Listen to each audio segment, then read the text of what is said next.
Hello and welcome to this week's episode of Formula Food. We are, well, we're not in Germany actually, or we might be. I don't know. I'm hoping to go to the German Grand Prix. It's not the German Grand Prix this year. It's called the Eifel Grand Prix, being held at the Nürburgring. It's going to be our first time back there since, I don't know. Actually, my Formula One lore isn't brilliant. I want to say 2011, but that sounds wrong.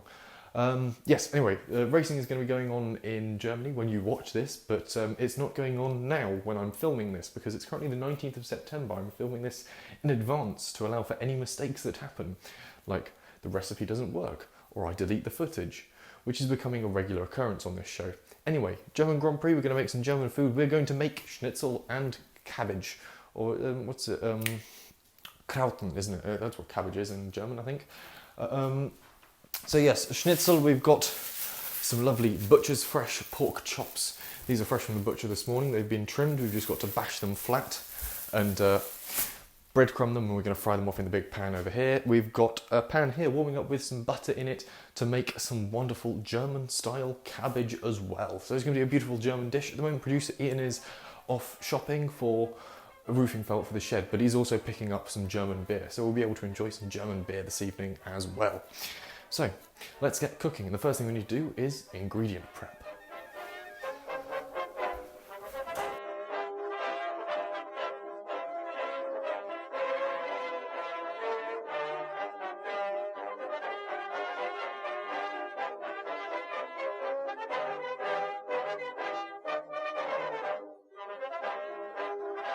Okay, so we've done our vegetable prep and fruit prep, technically, for this dish as well. We've got our red cabbage, we've got our apple, and we have our onion, all finely chopped, diced, cubed, whatever you want to call them. They are ready to go into the pot. We cook this off. We start off with some butter. We have 40 grams of butter melted down in this saucepan here that you can just see on the edge of frame. How clever is that? We've got our butter melting down in there, and this is quite a sweet dish. It's quite an interesting side dish in that it's very sweet. Obviously, we've got the apples that go into it, and what we need to put in is just 1 tablespoon of sugar, which is behind the camera. One moment.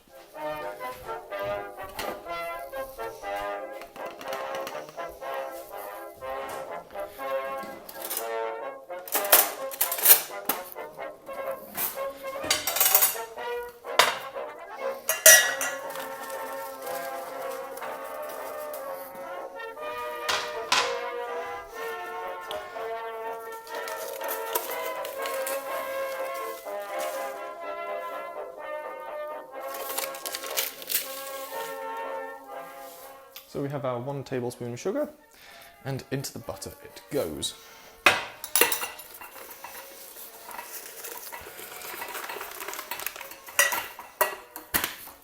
Now we'll put the sugar away. And what we're aiming for this to happen with this sugar is we want it to sort of start going a light sort of golden caramel colour in the butter. So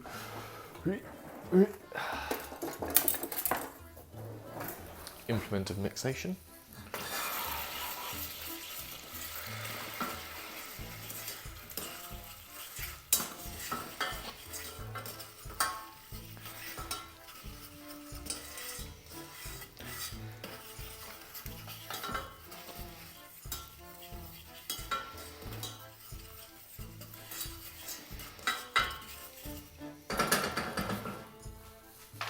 So what we're looking for is for that to start going a rather nice golden colour.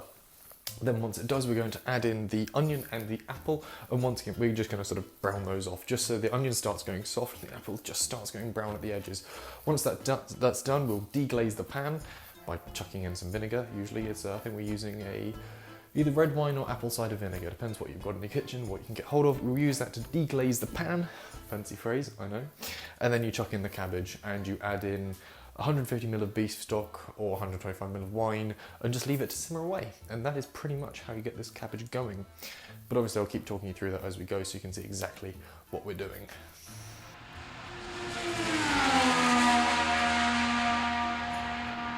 Okay, so our sugar is just actually starting to get a little bit crispy in the bottom of the pan. We don't know that's a little too high, but it doesn't matter because we're about to add in our onions.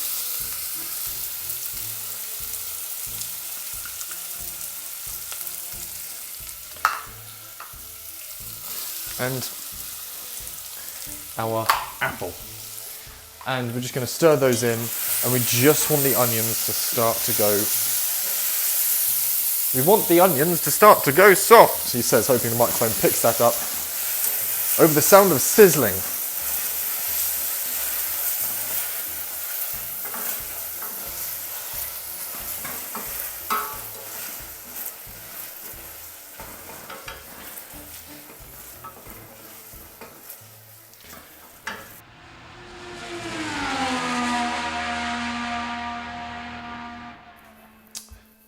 Okay, so our onions and our apple are sizzling away quite nicely. You won't be able to hear that on the microphone.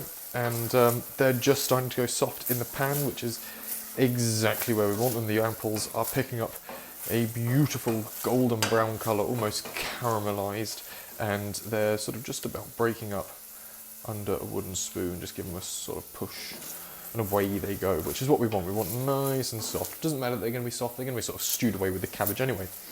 So, don't know, I'm knocking that off because the next step is we just want an absolutely tiny drop of vinegar. If you've got an apple cider vinegar, red wine vinegar, white wine vinegar, I've just got Tesco's white wine vinegar. If I can hold it up to the camera, get my face behind it, there we go. You can see that is white wine vinegar. And we just want a dash of this just in the bottom of the pan, just to deglaze the pot. Just lift all those sugars out so it's not stuck everywhere.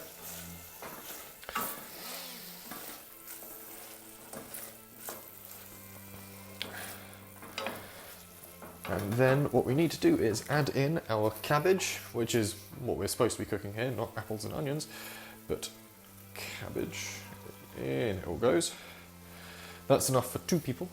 This is just shy of 500 grams, which should be enough for 2 people. It's only producer Ian and I at home at the moment, so that's all I'm cooking for.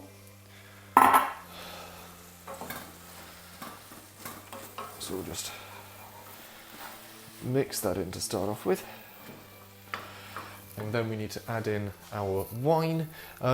Avid viewers may recognise this wine. This is the last of my Bulgari, the red wine that I bought to make the caciuco with a couple of episodes back. Absolutely wonderful wine, and it's actually stayed in its bottle very well. That's still very nice. So we'll add the remainder of that.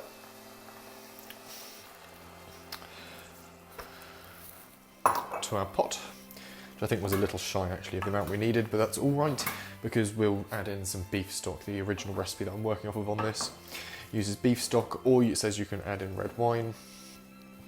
We're going to want to just potentially mix up a little bit of beef stock, pop that in here, and then we'll leave this to simmer away until we're ready to serve up, really. So we'll just mix that in.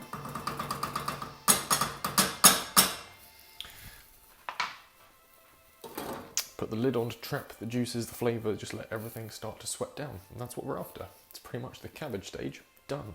Cue transition card.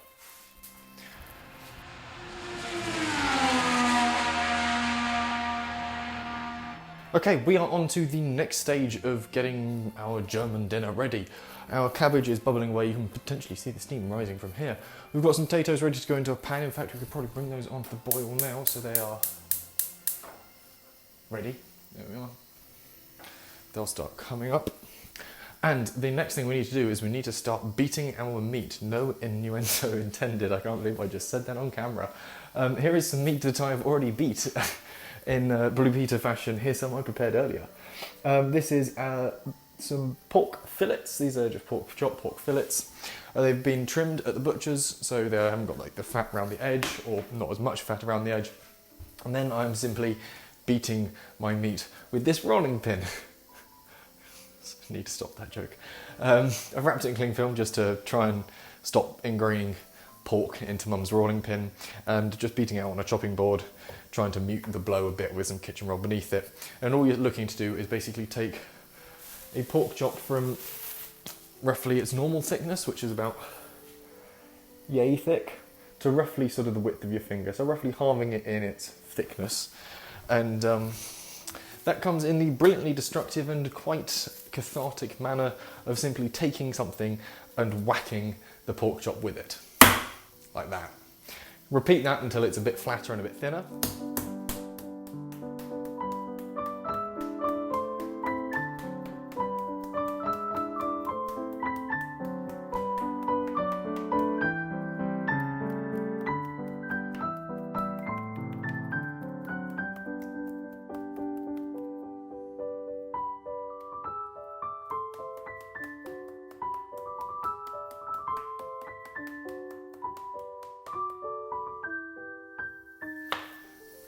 And there you are, one beaten meat. It's a bit thinner, it's a bit bigger, and the idea is that this will be able to flash fry once we coat it in egg and some breadcrumbs. When you're doing this, make sure you don't put anything glass or breakable near where you're beating your meat, because, as I found out off camera, the funniest things always happen off camera, I was doing a test run. I was beating my meat and broke a plate. I had the plates lined up here, it's going to be my dipping and breading stations, and just poof, glass everywhere. Don't tell mum. Right, time to beat some more meat.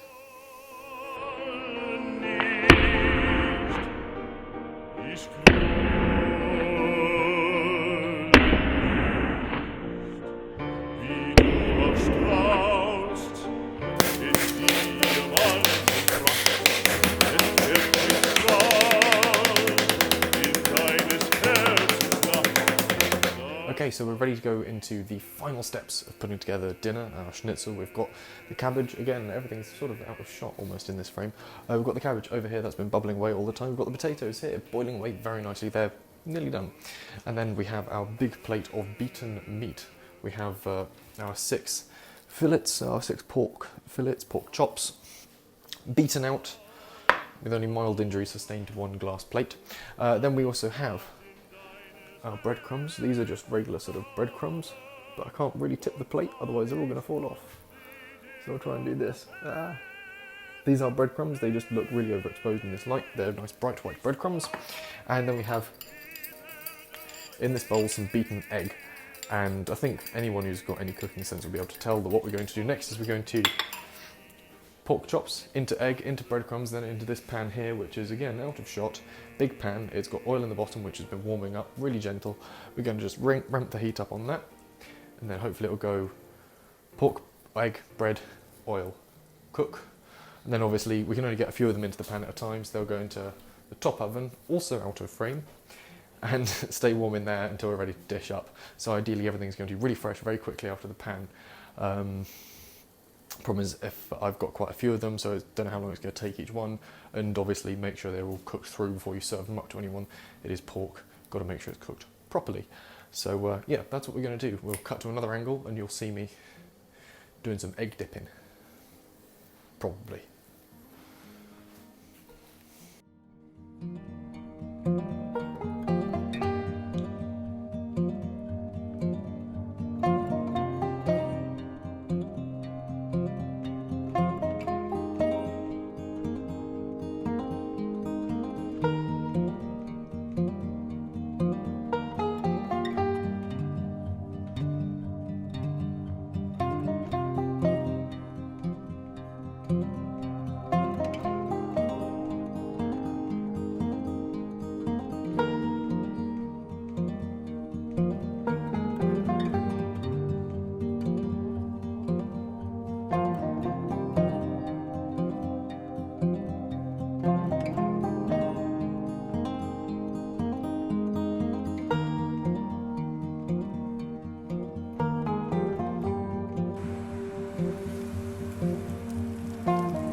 bye.